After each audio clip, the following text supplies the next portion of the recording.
Assalamualaikum warahmatullahi wabarakatuh. Bersama Yali di Serang FM. Jauh di mata, dekat di hati.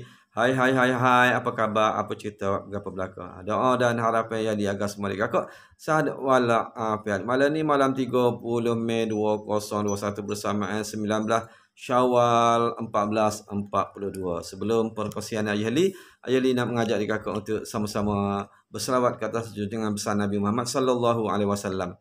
Allahumma salli ala Muhammad wa ala ali Muhammad. Allahumma salli ala Muhammad wa ala ali Muhammad. Allahumma salli ala Muhammad wa ala ali Muhammad. Terima kasih banyak-banyak.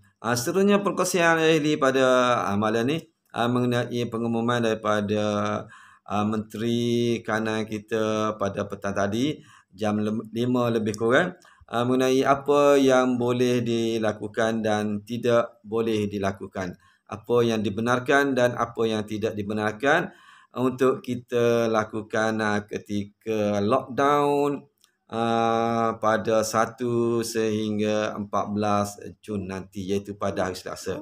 Jadi apa yang sempat Ayah Li fahami, Ayah Li ingin berkongsi dengan adik kakak semua di channel YouTube Ayah Li. InsyaAllah memberi manfaat kepada adik kakak ada. Iaitu yang pertama sekali, apa yang tidak dibenarkan. Lepas ni Ayah Li ayat pula pasal yang dibenarkan. Bahagian pertama ni, apa yang tidak dibenarkan dilakukan oleh rakyat Malaysia bermula 1 Jun sehingga 14 Jun, iaitu ketika lockdown fasa 1 dilaksanakan.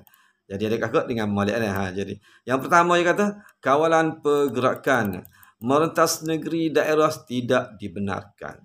Pasangan jarak jauh pun tidak dibenarkan. Orang panggil PJJ. Sabarlah 14 hari sahaja kita usaha dan kita berdoa.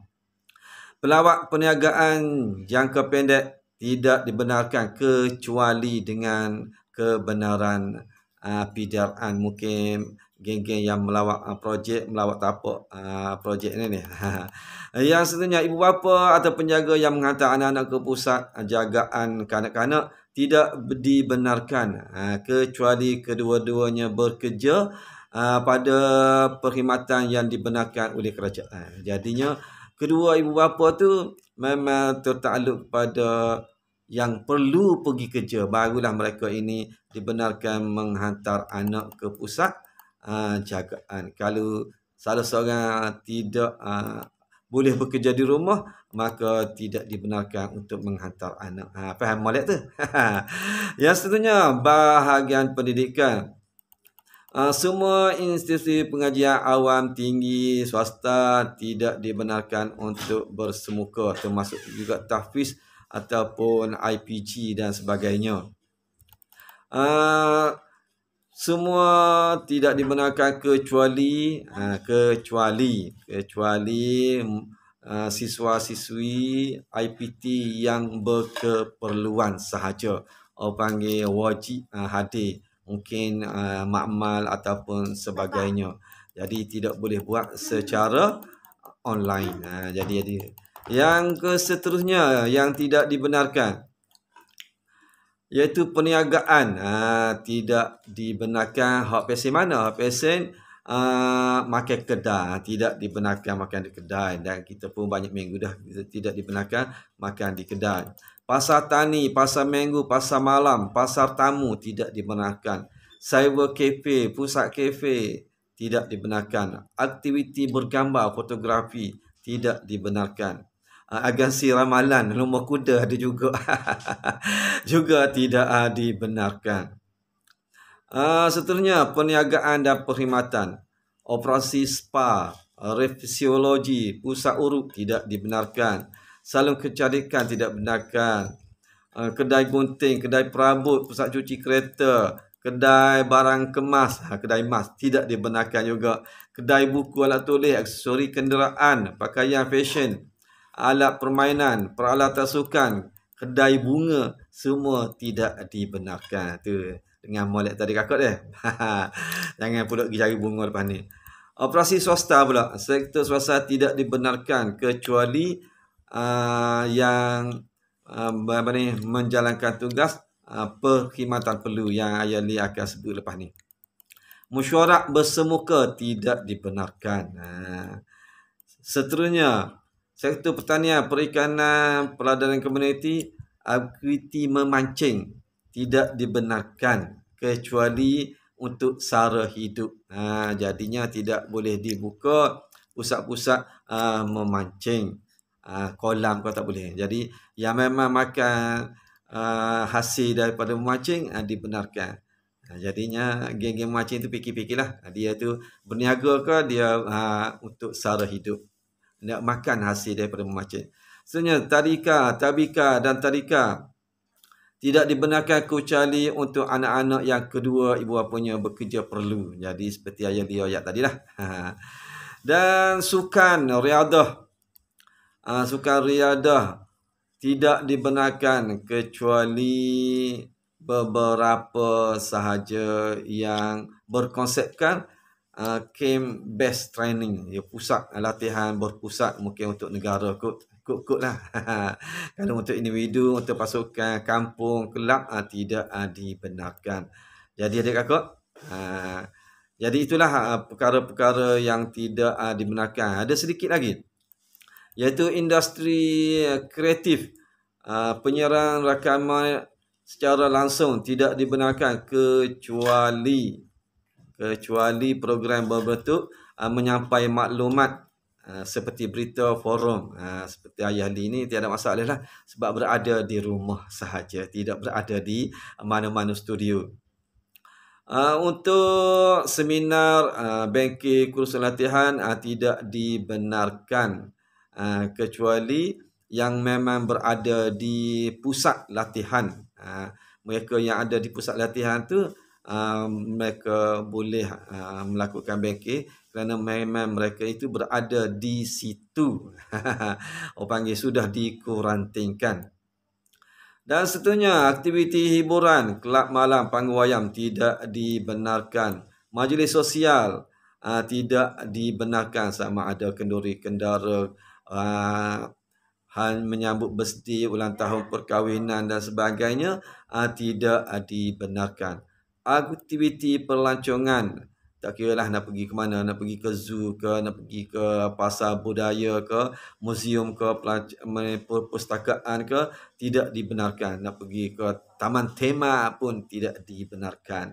Jadi itulah adik kakak, perkara-perkara yang tidak dibenarkan untuk kita lakukan pada sesi 1 lockdown yang bermula 1 hari bulan Jun sehingga 14 hari bulan Jun. Seterusnya, bab kedua, apa yang dibenarkan? Dibenarkan.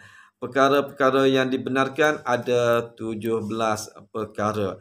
Iaitu yang pertama, makanan dan minuman termasuk untuk haiwan. Jadi adik kakak tak perlu khawatir, tak perlu risau. Bekalan makanan boleh dicari di pasar-pasar yang telah disenaraikan untuk dibuka. Termasuk juga untuk makanan haiwan. Bukan sahaja manusia, untuk haiwan pun dibenarkan juga beroperasi.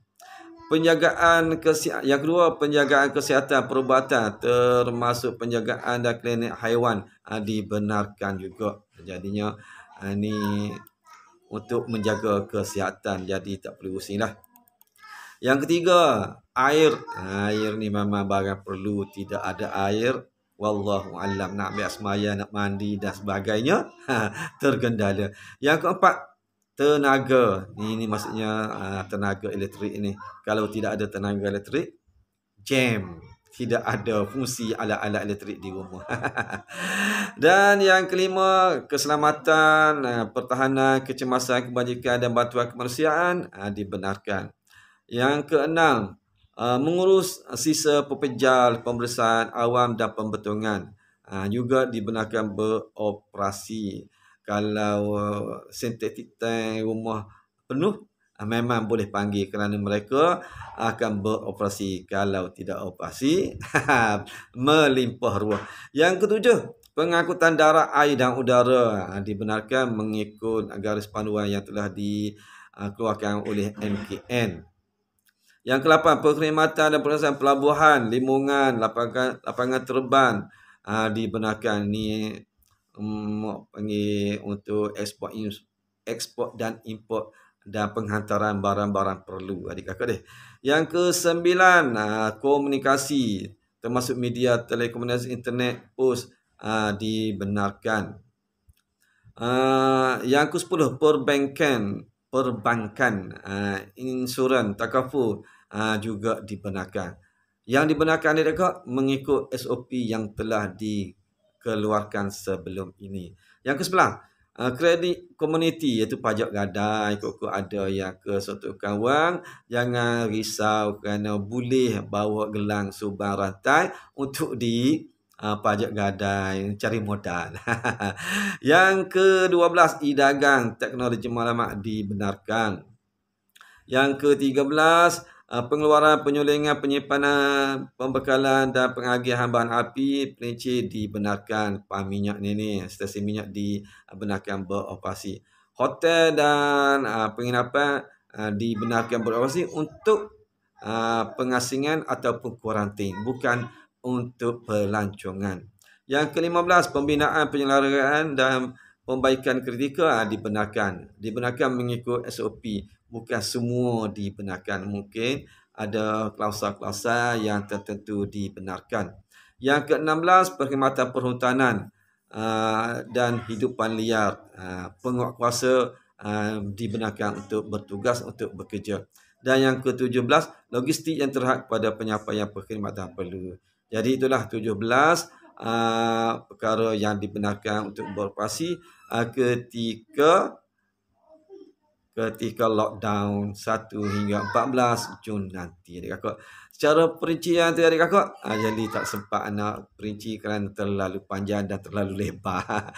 Jadi adik-kakak belakang, selamatlah untuk menjalani kehidupan yang agak terhad pada 1 sehingga 14 Jun nanti. Kita akur dengan perintah kerajaan, sama-sama kita berusaha untuk menghentikan penularan COVID-19.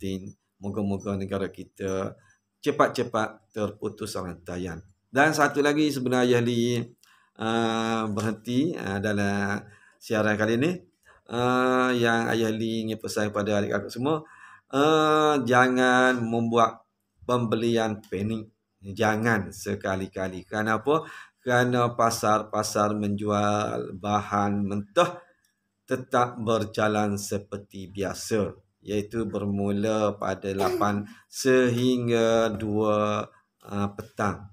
Jam 8 sehingga 2 petang. Jadi tak perlu risaulah nak cari ayam, ikan, udang, sotong, sayur memang akan dijual setiap hari. Dan juga adik-kakak, kita boleh juga menghidup udara segar, tapi tidak boleh bersama keluarga, seorang diri, bersama dengan motor dalam peredaran 10 km dari rumah untuk membeli barang-barang keperluan yang Ayah disebutkan tadi, adik-kakak. 10 km radiusnya. Jadi adik-kakak, setakat itu saja perkongsian Ayah Lee untuk kali ini. Ayah Lee sudahi. Wassalamualaikum warahmatullahi wabarakatuh.